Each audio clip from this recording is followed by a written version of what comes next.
Nestor, paano pinaghahandaan ang pagbabalik ni Mary Jane Veloso dito sa Pilipinas?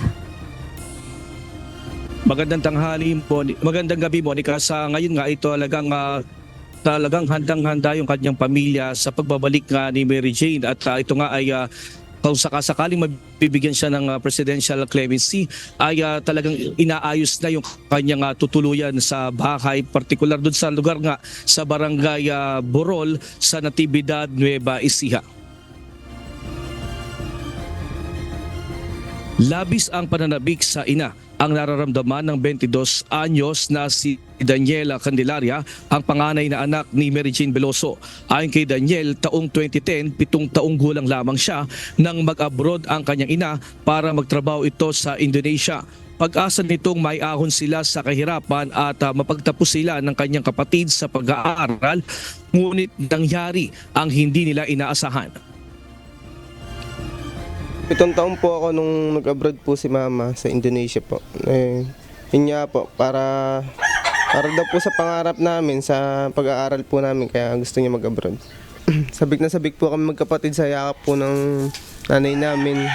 Yung mga taon po na nasayang, yun po, yung susulitin po talaga namin yung bawat araw na magkakasama po kami. Taong 2015 nang muntik nang bitayin si Veloso dahil sa kasong drug trafficking. Napakahirap po kasi wala po akong magawa na bibitayin po yung magulang ko na walang kasalanan. Napakahirap po bilang anak mo. Yun po yung wala po sa bitay si mama. Napakasaya po namin buong pamilya po nun. Kasi po wala naman po kasalanan talaga si mama. Sabi nga po ni mama, may awa po ang Diyos, makakauwi din po siya. Ayon kay Daniel, sa loob ng 14 na taong pagkakapiit ni Veloso sa Indonesia, 6 na beses na nila siyang nadalaw doon sa tulong ng Department of Foreign Affairs. Nakatagdasa na silang bumiyahing muli sa December 15, ngunit dahil sa kasunduan ng pamahalaan ng Indonesia at ng Pilipinas, hihintayin na lamang nila ang pagbabalik ng kanilang ina. Ang tanging pakiusap na lamang ni Daniel kay Pangulong Ferdinand Marcos Jr. mabigyan ng presidential clemency ang kanyang ina para magkasama-sama silang pamilya. Pangulong Marcos, inihiling ko po na sana po diretso na po sa bahay si mama.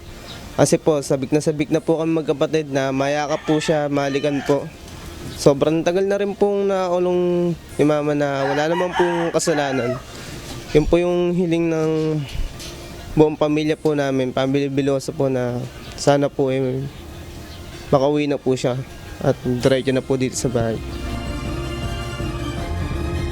Sa ngayon ay bilang paghahanda ay inihahanda nila yung magiging kwarto ni Mary Jane sakaling payagan na siyang makauwi sa kanilang bahay pagkagaling sa Indonesia. Sinimulan ang pagpapagawa nito nang malaman ng kanyang pamilya na ililipat na nga sa Pilipinas si Veloso mula sa kanyang pagkakakulong ng 14 na taon sa Indonesia. Ginagawa po namin yung kwarto po niya para po pagdating po niya may turulugan po siya na maayos. May pintura na rin po, tapos po, yung maayos na po. Kahit simple lang po, basta po magkakasama po kami, ayos na po kami.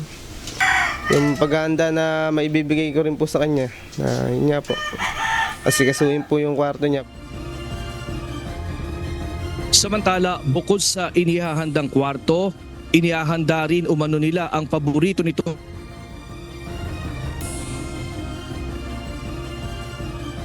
Nilang bahay ay wala pa nga itong bintana, yung ginagawa doon sa kwarto ni Mary Jane at yung maging higaan.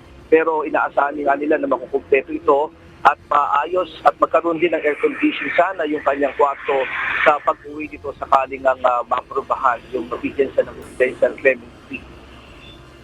At yan mo latest live mula dito sa Nueva Ecija. Balik sa iyo, Monica.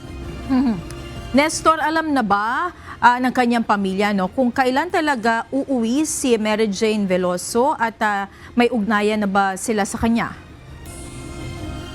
Sa ngayon ay nakausap natin yung magulang ni Mary Jane at nasa immigrant nga sila at sila nga ay nasa Maynila kung saan bukas alas 3 ng hapon ay pupunta sila sa DFA para kausapin nga at pag-usapan doon ng pamilya na kasama yung DFA kung kailan talaga yung araw ng pag-uwi ni Veloso sa Pilipinas. Pero wala pa silang kasiguraduhan hanggat hindi sila nagkakausap bukas ng alas 3 ng hapon. Monica.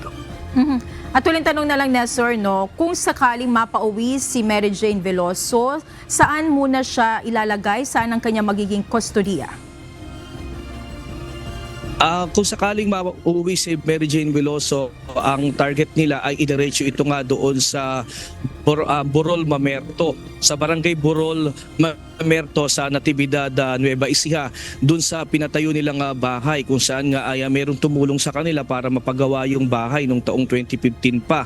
At ngayon nga ay ito namang kwarto yung pinapagawa nila na mayroong nagbigay sa kanila na nagpapasalamat sila na mayroong nagmagandang loob para mapaayos yung kwarto ni Veloso. Maraming salamat. Nestor Torres, live mula sa Nueva Ecija.